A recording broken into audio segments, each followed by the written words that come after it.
Whiskey Butler, St. Patty's Day episode, take 7. Lucky number 7, get it? Howdy! Welcome to the Whiskey Butler. I am your host, Wesley Butler, here to serve you a little whiskey wisdom.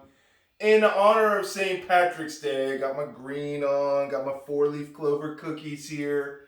I thought it'd be a perfect opportunity to do a little Irish whiskey introduction. Seems only appropriate, right? Excellent. Well, let's get right to it.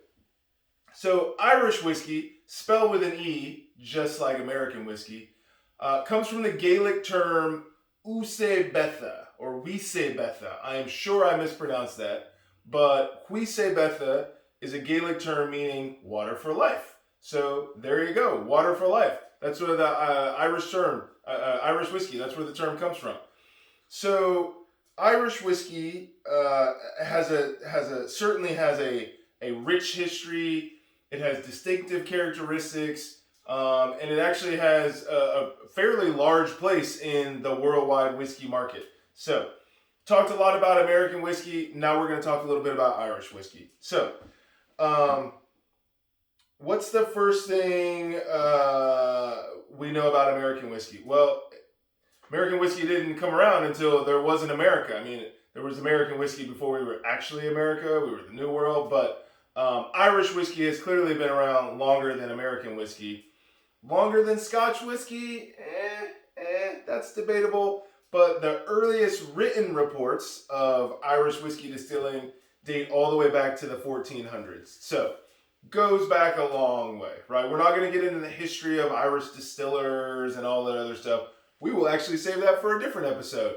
But we're going to talk about what makes Irish whiskey Irish whiskey. Let's see, what makes American whiskey American whiskey? Well, first off, there's so many rules that you have to follow, right? So many rules for American whiskey. And guess what? There's rules for Irish whiskey too, okay? So Irish whiskey doesn't have as many rules as American whiskey, but it does have 4, okay? The first one, which seems pretty reasonable and pretty straightforward, is that it has to be distilled in the country of Ireland using grains ordinarily grown in Ireland. There you go. That's rule number 1. Second rule is it has to be matured at a minimum of 3 years in oak barrels. Now, American whiskey says oak containers, Irish whiskey says oak barrels, but still got the oak. Third rule is cannot be distilled higher than 98.4 ABV, aka alcohol by volume, which is about 190 proof. Man, wow, that's really high. Yes, we will get to that. And then the fourth rule is has to be bottled at a minimum of 80 proof or 40% alcohol by volume, which is the same as American whiskey, right? So we got our 4 rules. But with only 4 rules, there's a lot of room for latitude. I mean, if you're an Irish whiskey distiller, there's a lot that you can do with that because those are the only 4 rules that you have to live by. So Irish whiskey distillers have lots of latitude to work with. However, Irish whiskey distillers are very fond of tradition, as we all are fond of tradition. And Irish whiskey has some traditional characteristics that I would say the majority of them tend to follow, okay? So, what are those characteristics, you ask? Well, that's good. Let me tell you. So, the first characteristic is Irish whiskey is traditionally triple distilled, right? That means they run it through the still 3 times. That's really contributes to the smoothness of Irish whiskey. It actually contributes to the not distilling it higher than 190 proof, right? Once you run it through the still that many times, the proof on it tends to go higher and higher. So that's our first characteristic. Our second is Irish whiskey tends to be blended, right? So you're going to get a little bit of different kinds of whiskey. Irish whiskey can be blended with neutral grain spirits, right? So it doesn't just have to be all whiskey. It can be some neutral grain spirits blended in with the whiskey, which we'll get to a little bit later also. Third traditional characteristic is that it has an unmalted barley mash, right? So think of Scotch single malt, so on and so forth. But traditionally, Irish whiskey has an unmalted barley mash. Traditionally, Irish whiskey also is unpeated, okay? aka versus Scotch whiskey. And then our last characteristic is that it is pot stilled, right? So if you've ever seen a still, right, you have your column stills and then you have your pot stills that go out real wide at the bottom. So those are your 5 traditional characteristics of Irish whiskey. Now, not all Irish whiskey follows those rules, right? Which we will get to when we start talking about this. But not rules. They all have to follow the rules, but they don't.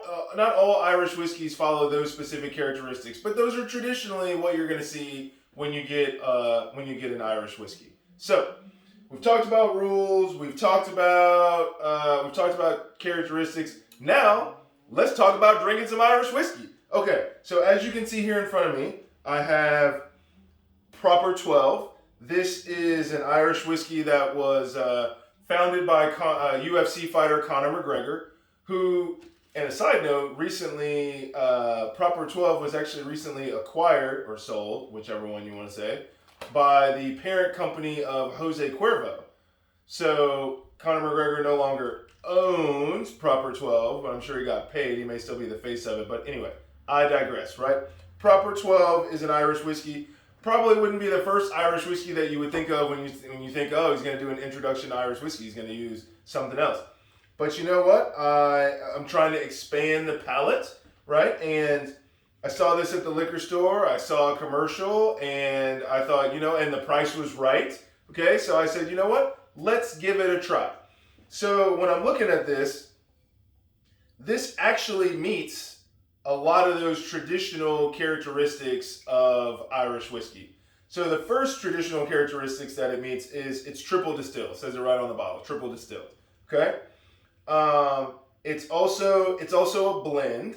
It's a blended whiskey. Now, it doesn't say it on the bottle, but it's a blended whiskey of actually single malt whiskey, right? So you got your single malt whiskey that was then blended with just a grain spirit. Not a neutral spirit. It's actually a grain spirit, but just blended in with a grain spirit. And so that's how they came up with Proper 12. Now, one of the things that actually attracted me to buying this in the store is that it was aged in bourbon barrels, right?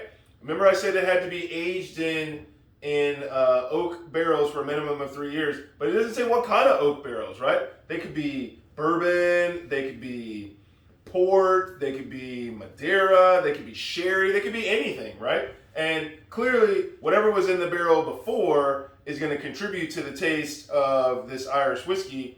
And so, clearly I like American whiskey and I like bourbon. And so I said, oh, hey, let's see what this Irish whiskey tastes like aged in bourbon barrels. What are some traditional flavors of bourbon? You got the vanilla, you got the oaky taste or whatever. And so, that's going to contribute. Single malts are really, I don't want to say they're bland, but single malts tend to be certainly not as sweet as you get from the bourbon, right? So you're going to get that mixture when you start drinking this, right? And then the last characteristic, so it is triple distilled, it's blended.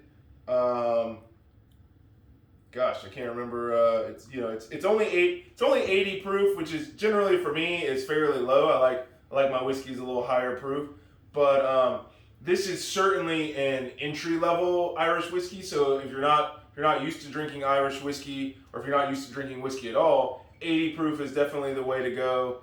Which is, I'm certain, is to why they decided to make this 80 proof. But anyway, I've talked long enough. Let's see what we get when we pour some of this Irish whiskey out here. Yeah. Okay. Looks good in the bottle.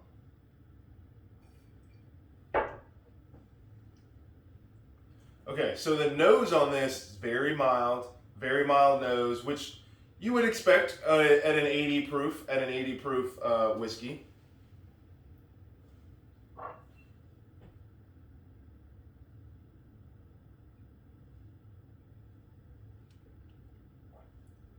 So the first thing that hits you when you drink this is it's very smooth, right? Very smooth. That's where the triple distill comes in. There's definitely a sweetness that you taste when you drink this, right? Now, whether it comes from the vanilla,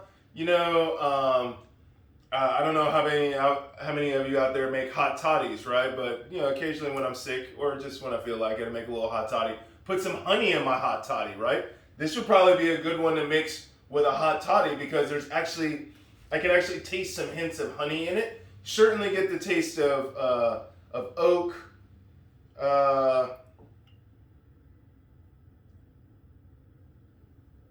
But you're certainly not getting any. Get a little butterscotch there as well.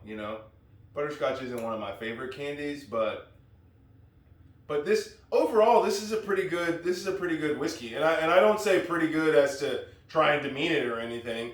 It's not going to set the world on fire, but if you're sitting around or you got people coming over, this is certainly an Irish whiskey that I could say you could have in your bar. Someone comes over, they say, "Oh, you got any Irish whiskey?" "Sure, I got some Proper 12. Why don't you try it?" I think it's going to give you a lot of traditional characteristics of an Irish whiskey. So if somebody just wanted to know what an Irish whiskey tasted like, this would be a good way to go. Yeah. I don't think you could go wrong with Proper 12. Like I said, the price is right. You could probably find this at your local liquor store for under $30. So you're not gonna get a whole bunch of age statements with this like you do with some other Irish whiskeys. But that's okay. That's it's an age minimum of 3 years, but who knows? It could have been 4, it could have been 5. They don't actually say on here. It just basically meets the requirements. So that is our introduction to Irish whiskey.